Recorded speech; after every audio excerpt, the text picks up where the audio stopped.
ત્યારે જ દર્શકોના પ્રશ્નોના સમાધાન આપવા આપણી સાથે જોડાઈ રહ્યા છે વિલિયમ ઓનિલ ઇન્ડિયાના પવનકુમાર જયસ્વાલ. પવનજી, ગુડ આફ્ટરનૂન, સ્વાગત છે આપનું. અને માર્કેટના જે એક વ્યૂથી શરૂઆત કરીએ, કઈ રીતે જોઈ રહ્યા છો? ઘણા બધા ગ્લોબલ અનિશ્ચિતતા વચ્ચે અત્યારે જે રીતે જીઓપોલિટિકલ ટેન્શન અત્યારે વધી રહ્યા છે, ક્રૂડમાં એક ઉછાળો આપણે જોઈ રહ્યા છે, એ બધાની વચ્ચે આપણા માર્કેટ થોડા ઘણા શરૂઆતી જોઈએ તો સેન્ટિમેન્ટલ ઇફેક્ટ તરીકે એક ઘટાડો આપણે જોયો હતો. નબળા શરૂઆત થયા હતા, પણ ત્યારબાદ જે રિકવરી અત્યારે આપણે જોઈ રહ્યા છે, કઈ રીતે લેવલ સ્પેસિફિક નિફ્ટી બેંકમાં ધ્યાન રાખવું? જી, ગુડ આફ્ટરનૂન. તો જે માર્કેટમાં તો વોલેટિલિટી યથાવત છે. લાસ્ટ ઓલમોસ્ટ 5 વીક્સથી એમ કહી શકાય કે વોલેટિલિટી માર્કેટમાં કન્ટિન્યુ છે અને આ પર્ટિક્યુલર વીકમાં પણ રહી શકે. રીઝન ઓબ્વિયસલી મોરલેસ સેમ છે. જીઓપોલિટિકલ ટેન્શન, પહેલા ઇન્ડિયા પાકિસ્તાનનું ટેન્શનનું હતું, હવે ઈરાનનું અને ઇઝરાયલ અમેરિકાનું જે છે. અને મને એમ લાગે છે કે જ્યાં સુધી આ બધા ચાલી રહ્યા છે એ માર્કેટ વોલેટાઇલ રહેશે અને મારું માનવું છે કે આ યથાસ્થિતિ પ્રોબ્લેમ વોલેટિલિટી તો રહેશે માર્કેટમાં અને જીઓપોલિટિકલ ટેન્શન પણ ગમે થોડુંક રહેશે. તો એક માર્કેટ કન્સોલિડેશન ફેઝમાં છે. ટેકનિકલ્સ પોઈન્ટ ઓફ વ્યૂ વાત કરીએ કે ફંડામેન્ટ કે લેવલ્સ પોઈન્ટ ઓફ વ્યૂ અને રેન્જ બાઉન્ડમાં ટ્રેન્ડ કરી રહ્યું છે. માર્કેટમાં અત્યારે વાત કરીએ તો કંઈ વધારે નરમાશ નથી દેખાઈ રહી અને વધારે તેજી પણ નથી દેખાઈ રહી. એક સાઇડ વેજ છે. લેવલ્સ રેન્જ બાઉન્ડ ટ્રેડિંગ છે. રેન્જ વાત કરીએ તો એપ્રોક્સિમેટલી 24,500 નો લેવલ ડાઉન સાઇડમાં છે અને એપ્રોક્સિમેટલી 25,200 નો જો ઉપરમાં છે. અને જ્યાં સુધી માર્કેટ 24,500 25,200 ના રેન્જમાં છે ત્યાં સુધી આપણે એક માર્કેટ સાઇડવેઝની પરિસ્થિતિ ગણીશું. જ્યારે એક વખત ડિસાઇઝિવ બ્રેકઆઉટ આવશે ઉપર કે નીચે ગમે તે જ આપણે બ્રેકઆઉટને આપણે વેલિડ કન્સિડર કરીશું. જે અત્યારની પરિસ્થિતિ છે એ પરિસ્થિતિમાં ધ્યાનમાં રાખીને એમ લાગે છે કે may be sooner or later, not this week then may be next week, ઉપર સાઇડ બ્રેકઆઉટ આવશે 25,200 એવો અને in such case May B Nifty 25,700 25,800 ના લેવલ એક્સપેક્ટ કરી શકાય. નિફ્ટી 50માં બેંક નિફ્ટીમાં વાત કરીએ તો બેંક નિફ્ટીમાં પણ હવે એક કહી શકાય કે રેન્જ બાઉન્ડ છે. રેન્જ અત્યારે એપ્રોક્સિમેટલી રફલી વાત કરીએ તો થોડુંક બ્રોડ રેન્જ છે. 55,000 થી લઈને 57,000 નો ઝોન છે અને વચ્ચે એક ડિમાર્કેટિંગ લાઇન કહી શકીએ તો 56,000 નો ઝોન છે. તો એમ કહી શકાય કે જ્યારે બેંક નિફ્ટી 56,000 નો નીચે જો રહેશે તો ઓબ્વિયસલી 55-56 ના ઝોનમાં ટ્રેન્ડ કરશે અને 56 ઉપર રહેશે તો 56-57 ના ઝોનમાં રહેશે અને એક વખત 57 ક્રોસ કરશે ત્યારે 58,500 59,000 સુધીના લેવલ્સ આપણે એક્સપેક્ટ કરીશું. પણ અત્યારે તો સાઇડવેઝની પરિસ્થિતિ છે. પણ એક સારી વાત એ છે કે જે લીડિંગ સેક્ટર છે બેન્કિંગ એન્ડ ફિનાન્શિયલ્સ એ હજુ પણ માર્કેટને પુલબેક ઉપરના તરફ લઈ જઈ રહ્યો છે. આઉટ પરફોર્મન્સ ચાલુ છે રિલેટિવ બેસિસ ઉપર. મને એમ લાગે છે કે આવતા વીક્સમાં આવતા મંથ્સમાં પણ આઉટ પરફોર્મન્સ ચાલુ રહેશે અને મે બી માર્કેટ ઉપરના તરફ એટલીસ્ટ 25,700 સુધીના લેવલ બતાવી શકે. બટ એઝ જે ટાઈમ બિંગ વોલેટિલિટી છે એ વોલેટિલિટી રહી શકે આવતા દિવસોમાં પણ. જ્યારે બ્રેકઆઉટ આવશે ત્યારે જ આપણે વેલિડ અપસાઇડ ગણીશું.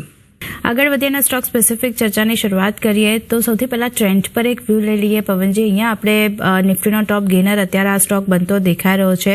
ઓલમોસ્ટ 4.5% વધુની ખરીદારી સાથે કામકાજ અને 100 દિવસની મૂવિંગ એવરેજની ઉપર કામકાજ ટ્રેન્ડમાં થતું દેખાઈ રહ્યું છે. અહીંયા કઈ રીતે ચાર્ટ જોઈ રહ્યા છો? જી, તો ટ્રેન્ડ ડિસ્કસ કરતા પહેલા ડિસ્ક્લેમર છે કે અમે ઘણા ટાઈમથી આ સ્ટોક અમારા મોડલ પોર્ટફોલિયોમાં હોલ્ડ કરી રહ્યા છીએ. જો કે અમે લોકો થોડા એમાં પાર્સલ પ્રોફિટ પણ બુક કર્યા છે આજના ટ્રેડિંગ સેશનમાં, પણ we are still holding the position, long position in that.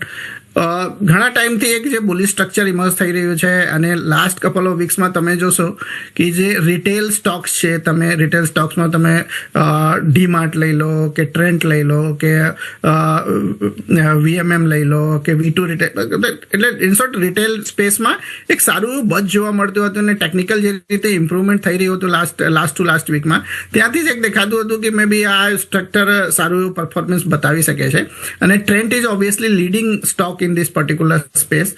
તો પોઝિટિવિટી છે. કરંટ રેટ જે 6150 ઝોન છે એક થોડુંક માઇનર રેઝિસ્ટન્સનો ઝોન છે, પણ that is not the ultimate thing. મને એમ લાગે છે કે સુનર ઓર લેટર અને જે રીતે લેવલ આ રીતે સ્ટોકમાં મુવમેન્ટ છે અને મોમેન્ટમ છે અને વોલ્યુમ એક્શન છે એ ધ્યાનમાં રાખીને may be stock is ready to further go upside. May be levels પ્રમાણે વાત કરીએ તો એવું બની શકે કે મે બી 68,000 થી લઈને 7,000 સુધીના લેવલ્સ પણ મે બી આવતા કેટલાક વીક્સમાં સ્ટોકમાં જોવા મળે તો કંઈ નવી વાત નહીં હશે. તો trend positive, momentum positive, possibility છે કે અહીંથી અનધર 10 to 12% રિટર્ન આ સ્ટોક ટ્રેન્ડ આપી શકે. પવનજી, ટાટા ટેકનોલોજી સૌથી પહેલા એક વ્યૂ લઈ લઈએ. 183 શેર્સ તેમણે ખરીદ્યા છે 775 ભાવે, અને ખરીદારી માટે હવે હોલ્ડ કરવું કે પછી નીકળી જવું પૂછી રહ્યા છે. ટાટા ટેકનોલોજીસ માટે કઈ રીતે વ્યૂ? જી, ટાટા ટેકનોલોજીમાં તો વાત કરીએ તો અત્યારે થોડુંક ડાઉન ટ્રેન્ડ છે રિસેન્ટ પુલબેક થયા પછી સ્ટોકમાં. જો કે મને એમ લાગે છે આ સ્ટોકમાં એક બેઝ ફોર્મેશન થઈ ગયેલો છે. તો હવે અહીંથી જો સ્ટોક કરંટ લેવલ જે છે અપ્રોક્સિમેટલી 700ના લેવલને જો હોલ્ડ કરશે અહીંથી, તો અહીંથી બાઉન્સ બેક એક એક્સપેક્ટ કરી શકાય. અધરવાઇઝ 700 બ્રેક કરશે તો જ આપણે અહીં ફર્ધર નેગેટિવિટી કન્સિડર કરીશું. અધરવાઇઝ એક બાઉન્સ બેક એક્સપેક્ટેશન છે. હવે એમના બાઇંગ 780-785ના ઝોનમાં છે તો થોડીક અપસાઇડ છે, પણ મને એમ લાગે છે કે થોડુંક એમને પેશન્સ હોય, થોડોક મિડ ટુ લોંગ ટર્મનો વ્યૂ હોય તો ઓબ્વિયસલી સ્ટોક હોલ્ડ કરવો જોઈએ. મે બી જો કે ટેકનિકલ જેટલા પણ ડેટા અવેલેબલ છે લિસ્ટિંગ પછી સ્ટ્રક્ચર તો નેગેટિવ છે, પણ mid to long term point of view સ્ટોકને ઓબ્વિયસલી હોલ્ડ કરવો જોઈએ ટાટા ટેકમાં. કેનરા બેંકમાં વાત કરીએ તો કેનરા બેંકમાં જે બેન્કિંગ સ્પેસમાં ઓબ્વિયસલી પોઝિટિવિટી છે અને કેનરા બેંક એમાં પણ એક આઉટ પરફોર્મિંગ સ્ટોક છે એમ કહી શકાય રિસેન્ટલી, સ્પેશિયલી લાસ્ટ 3 મંથમાં. જો કે લાસ્ટ કપલ ઓફ વીક્સમાં થોડુંક પ્રોફિટ બુકિંગ જોવા મળ્યું છે, પણ જે રીતે લાસ્ટ કપલ ઓફ ડેઝમાં સ્ટોક 50-day મૂવિંગ એવરેજનો સપોર્ટ લઈને એક હોલ્ડ કરી રહ્યો છે, તો પોઝિટિવિટી છે. અને જે રીતના ઓવરઓલ સ્ટ્રક્ચર છે સ્ટોકમાં અને સેક્ટર સ્પેસિફિક જે પોઝિટિવિટી છે એ બધા ફેક્ટર્સને કન્સિડર કરીને મને એમ લાગે છે કે કેનરા બેંક પણ હોલ્ડ કરવો જોઈએ. મે બી સુનર ઓર લેટર આ બાઉન્સ બેક કન્ટિન્યુ થશે ફર્ધર અને મે બી અપસાઇડ અપ્રોક્સિમેટલી 125 સુધીના લેવલ્સ આ સ્ટોકમાં એક્સપેક્ટ કરીશું. પવનજી, IFCI તેમણે શેર્સ ખરીદીને રાખ્યા છે 50 રૂપિયાના ભાવે. 30,000 શેર્સ તેમની પાસે છે. અત્યારે નફો જોઈએ તો 11.84 રૂપિયા પ્રતિ શેર તેમને નફો થતો દેખાઈ રહ્યો છે. ચાર્ટ કેવા લાગી રહ્યા છે? IFCI માટે હોલ્ડ કરવા જોઈએ કારણ કે નફામાં તેઓ છે અને લોંગ ટર્મ વ્યૂ કન્સિડર કરીએ આપણે તો કઈ રીતે અહીંયા ધ્યાન રાખવું?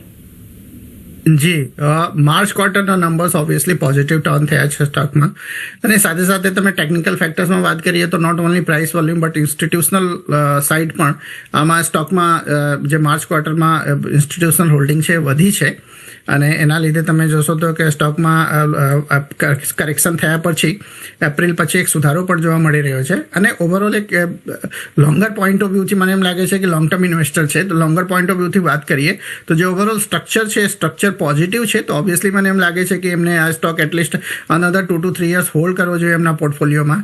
જે રીતે ઓવરઓલ પોઝિટિવિટી છે, જે રીતે ઓવરઓલ સેન્ટિમેન્ટ છે સ્ટોકમાં, એવું બની શકે કે may be next couple of યર્સમાં stock. આપનું અને આગળ વધે બીજા એક દર્શક મિત્ર આપણને સવાલ પૂછી રહ્યા છે. તરુણ જાનીનો સવાલ આવી રહ્યો છે. ઇક્વિટા સ્મોલ ફાઇનાન્સ બેંક માટે પવનજી તેમણે સવાલ પૂછ્યો છે. 60ની ખરીદારી કરી છે, તેમણે હોલ્ડ કરવા કે પછી એક્ઝિટ કરવા પૂછી રહ્યા છે. આજે જે રીતે આપણે જોઈએ છે સ્મોલ ફાઇનાન્સ બેંક પર RBIનું જે સર્ક્યુલર આવ્યું છે એને કારણે તમામ સ્મોલ ફાઇનાન્સ બેંકમાં એક સારી ખરીદારી આપણને બનતી દેખાઈ રહી છે. Ujjivan small finance bank, Equitas small finance બેંકમાં તેજી સાથેનું કામકાજ થતું દેખાઈ રહ્યું છે. આમની ખરીદી ઇક્વિટા સ્મોલ ફાઇનાન્સ બેંકની છે. 60ના ભાવે તેમણે ખરીદારી કરી છે. ચાર્ટ કેવા લાગી રહ્યા છે અહીંયા? જી, ચાર્ટમાં ઇમ્પ્રુવમેન્ટ છે. રિસેન્ટલી તો થોડુંક સાઇડવેઝમાં છે stock approximately last couple of મંથથી, પણ ચાર્ટમાં ઓવરઓલ સ્ટ્રક્ચર ઇમ્પ્રુવિંગ છે. મને એમ લાગે છે કે સ્ટોક એક વખત અપ્રોક્સિમેટલી 70 રૂપીઝના લેવલ ક્રોસ કરશે. That is almost ₹3 away from current level. તો એક એમાં સારી એવી તેજી જોવા મળી શકે છે અને એવા કન્ડિશનમાં એટલીસ્ટ ₹82 લેવલ આપણે નેક્સ્ટ 3-4 મંથમાં એક્સપેક્ટ કરી શકીશું. તો ઓબ્વિયસલી સ્ટ્રક્ચર પોઝિટિવ છે અને જે રીતના સ્ટોકમાં ઇમ્પ્રુવમેન્ટ છે અને જે રીતે જે આરબીઆઈના ન્યૂઝ છે અને વોલ્યુમ એક્શન છે, મને એમ લાગે છે કે સ્ટોકને હોલ્ડ કરવો જોઈએ. એક સેફર સાઇડ વાત કરીએ તો સ્ટોપ લોસ અપ્રોક્સિમેટલી ₹62 નીચે સ્ટોપ લોસ રાખો અને સ્ટોકને હોલ્ડ કરો for the level of ₹82 in next 3 to 4 month. એક વ્યૂ પુનાવાલા ફિનકોર્પનું લઈ લઈએ. અહીંયા આજે 52 વીક હાઈના લેવલ્સ આપણને બનતા દેખાયા 436ના. ત્યાંથી થોડો સ્ટોક નીચે આવ્યો છે. અત્યારે 434ની આસપાસ કામકાજ થતું દેખાઈ રહ્યું છે. અહીંયા કઈ રીતે ધ્યાન રાખી રહ્યા છો પુનાવાલા ફિનકોર્પ? કારણ કે નવા 52 વીક હાઈના લેવલ્સ બનતા દેખાયા છે અને સારી ખરીદારી પણ એડ થતી દેખાઈ રહી છે સ્ટોકમાં. જી, પોઝિટિવિટી છે. મને એમ લાગે છે પુનાવાલા ફિનકોર્પમાં પણ જે રીતને ઓવરઓલ ટ્રેન્ડ છે એ ટ્રેન્ડમાં ધ્યાનમાં રાખીને 470-475 સુધીના લેવલ્સ મેં આવતા કેટલાક વીક્સમાં બતાવી શકે. સો પોઝિટિવિટી છે. હોલ્ડ કરવો જોઈએ. કોઈને બાઇંગ ઓપોર્ચ્યુનિટી એક્સપ્લોર કરવી હોય શોર્ટ ટર્મ પોઈન્ટ ઓફ વ્યૂથી તો અપ્રોક્સિમેટલી 408ના સ્ટોપ લોસ રાખીને એમાં બાઇંગ પણ કરી શકે છે for the target of 470-475. Okay, 470-475 સુધીના લેવલ્સ માટે ખરીદારી કરીને ચાલવાની સલાહ પુનાવાલા ફિનકોર્પ માટે બનતી દેખાઈ રહી છે અને જેની ખરીદારી છે તેઓ હોલ્ડ પણ કરી શકે છે. એક વ્યૂ પોલીકેબ માટે પણ લઈ લઈએ કારણ કે અહીંયા જેફરીઝનો એક બ્રોકરેજ રિપોર્ટ આવ્યો છે. બાય રેટિંગ સાથે ₹7,150 પ્રતિ શેરના લક્ષ્ય તેમના તરફથી કરવામાં આવ્યા છે. અહીંયા તેમનું માનવું છે માર્ચ 2025થી સ્ટોક જે છે તે 25% આપણને વધતો જોવા મળ્યો છે અને ખાસ કરીને 5 વર્ષની સરેરાશ એવરેજની વાત કરી લઈએ તો માત્ર 4% ઉપર શેર આપણને રહેતો દેખાયો છે. પોલીકેબમાં જે રીતે એક 4.5%ની અપસાઇડ આપણને બનતી દેખાઈ રહી છે આજના દિવસે, અહીંયા કઈ રીતે ધ્યાન રાખવું? જે સ્ટોકમાં પોઝિટિવિટી છે અને આજના એક જે વોલ્યુમ પ્રાઇસ એક્શન વોલ્યુમ સાથે છે એમ કહી શકાય કે દેટ ઇઝ ધ એક શોર્ટ ટર્મ કન્સોલિડેશન બ્રેકઆઉટ છે. તો મે બી આવતા દિવસોમાં 6800 થી 6900 સુધીના લેવલ્સ આ સ્ટોકમાં એક્સપેક્ટ કરી શકાય. ઓકે, 6800 થી 6900 સુધીના લેવલ્સ આપણને પોલીકેબ બતાવી શકે છે. તો વ્યૂ પોઝિટિવ છે. અહીંયા એક ધ્યાન રાખીને કામકાજ કરવાનું રહેશે. પણ એ સાથે જે પવનજી સમય થયો છે આપની રજા લેવાનો, જે ચર્ચા કરી એ બદલ આપના ડિસ્ક્લોઝર.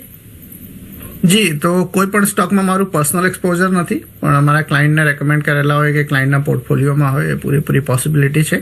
એના સિવાય ટ્રેન્ડ આપણે ઓલરેડી ડિસ્ક્લેમર આપી દીધા છે. તો કોઈ પણ વ્યુઅર્સને ટ્રેડ કે ઇન્વેસ્ટમેન્ટ કરવું હોય તો એમના ઇન્વેસ્ટમેન્ટ એડવાઇઝરના કે પોતાના ડ્યુ ડિલિજન્સ કરીને માર્કેટમાં ટ્રેડ કે ઇન્વેસ્ટમેન્ટ કરવું જોઈએ. Thank you. Have a good day. આભાર પવનજી, આપનો પણ સમય ફાળવી અમારી સાથે ચર્ચામાં જોડાવા માટે.